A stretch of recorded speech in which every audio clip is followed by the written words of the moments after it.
Hey, what is going on, all of you amazing people? It is Goldie Dude, NeoUnstoppable.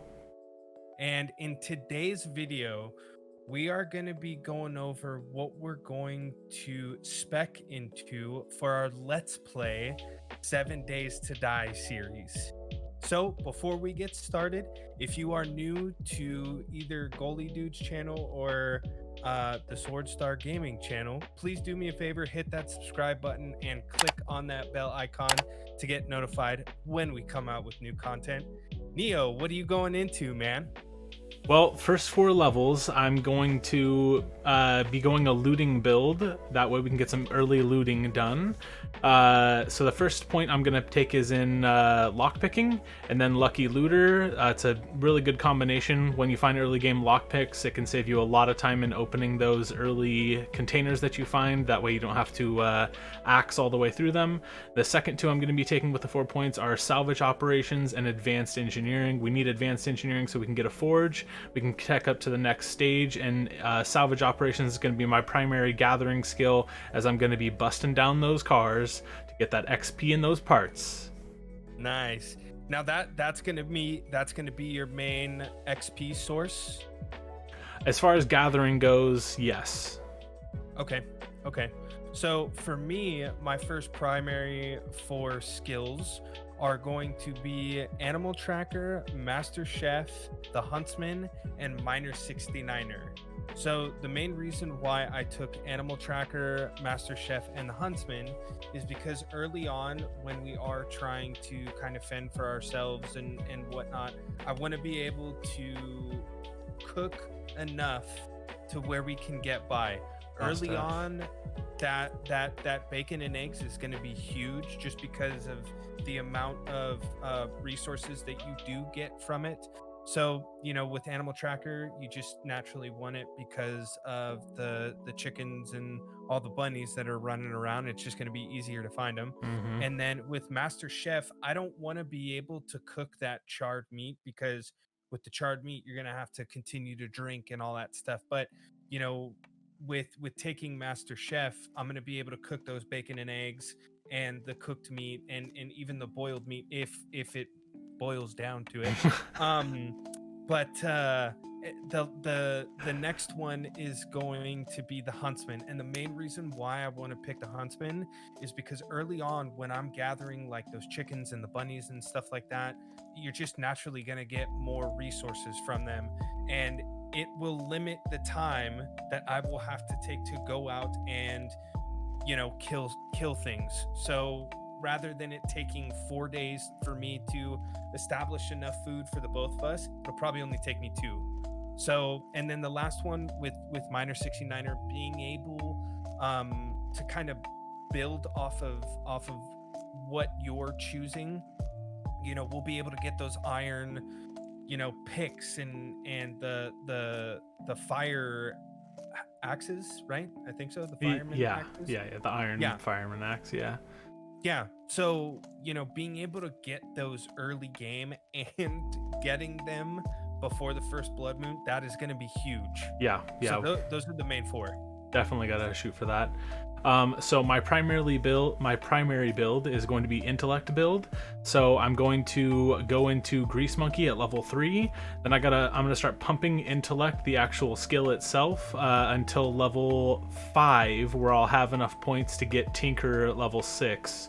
That's going to be important for several reasons, but primarily because we need to try and push mini bike as quick as possible. So that'll be level 7.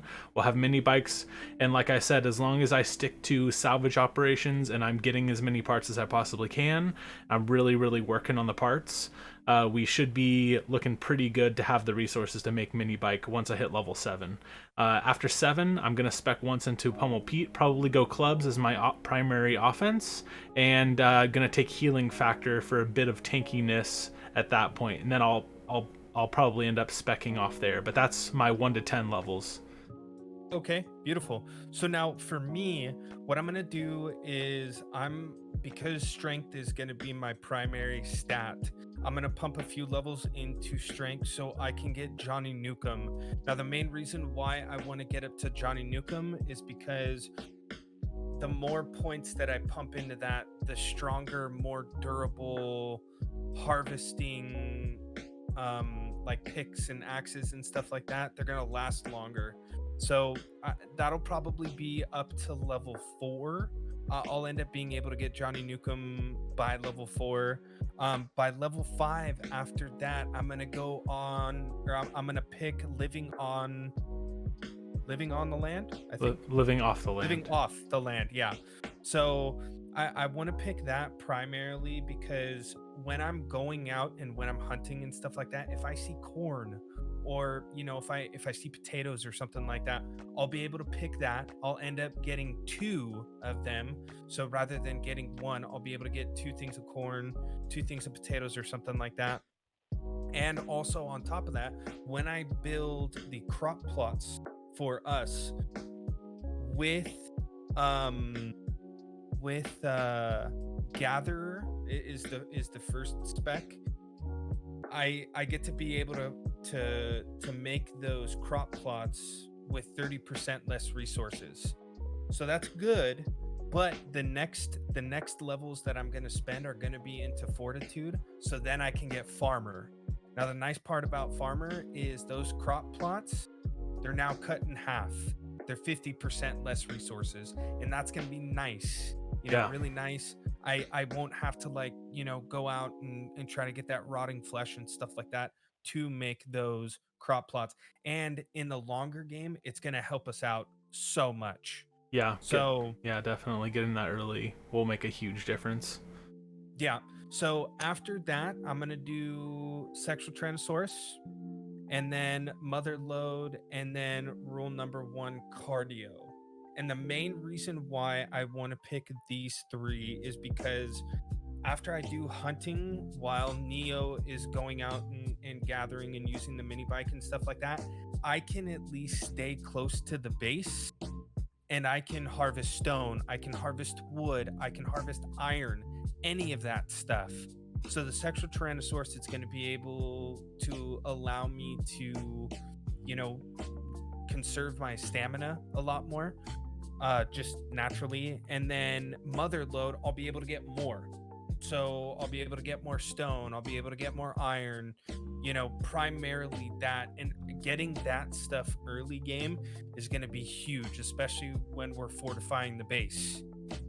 So that'll be kind of the next one. And then rule number 1, Cardio. The main reason why I picked that is because, especially in comparison from the PlayStation 4 version to the PC game, Cardio is huge. Yeah, it is a night and day difference with the PlayStation 4 and with the PC game.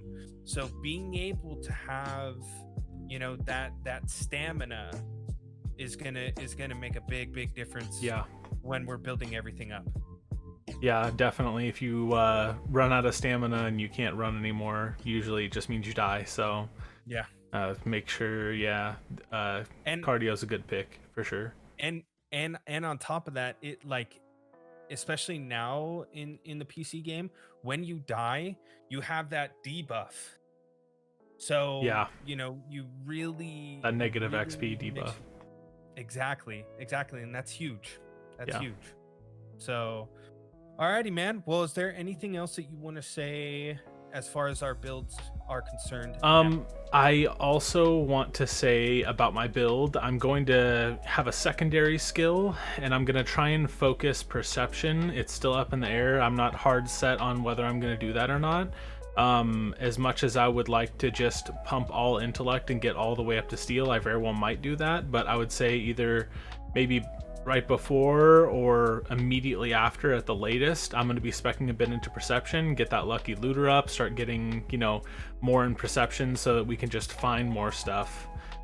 Just 2 people, we're going to need a lot of schematics. It's going to be important to be venturing out, going to different places, and definitely getting schematics for things, because there's no way that just 2 people are going to be able to learn everything by the time. I mean, we're going to be level 60, 70 before we've got the whole skill tree all mapped out and we're covered on both ends. But I think we're starting from a good place. What about you? Anything else you want to add to your build? No. I mean, the main thing with me is like, while you're going out and like, gathering stuff and, getting that XP and like allowing us to, be able to find those schematics even when you're going out and whatnot. My primarily focus is to make sure I'm kind of like the housewife. You go out and you go out and do the work, and then I make sure that dinner's ready. Yeah, at home. For sure. So yeah. So that's about also, yeah, I thought maybe like we would just take a second to prelude what's going to go on in the game. So we're just going to be playing the game as normal. We're going to do 60-minute day cycles, and then the general plan is that the episodes will be 2 days long for each episode, and we are going to just hammer out as many as we possibly can, getting to the highest point of the tech tree that we possibly can. Beautiful. Alrighty, man. Well, where can everybody find you? You can find me on Twitch at NeoUnstoppable at twitch.tv. And where can they find you, Goalie? You guys can find me at Twitch at GoalieDude99. Where else can they find you, Neo? Sword Star Gaming, baby. You already know. That's probably where they're watching this at. Yeah, and you guys can find me on YouTube as well, under GoalieDude99. So, yeah, thank you guys, much appreciated, and we will see you guys in the Let's Play series, episode 1. Let's do it, baby. Yeah, alrighty, guys. Thank you so much. Thank you for watching. Like I said, if you like this video and you like what's to come, make sure you hit that subscribe button and click on that bell icon to get notified when we release this beautiful content. Until next time, guys, peace. Later.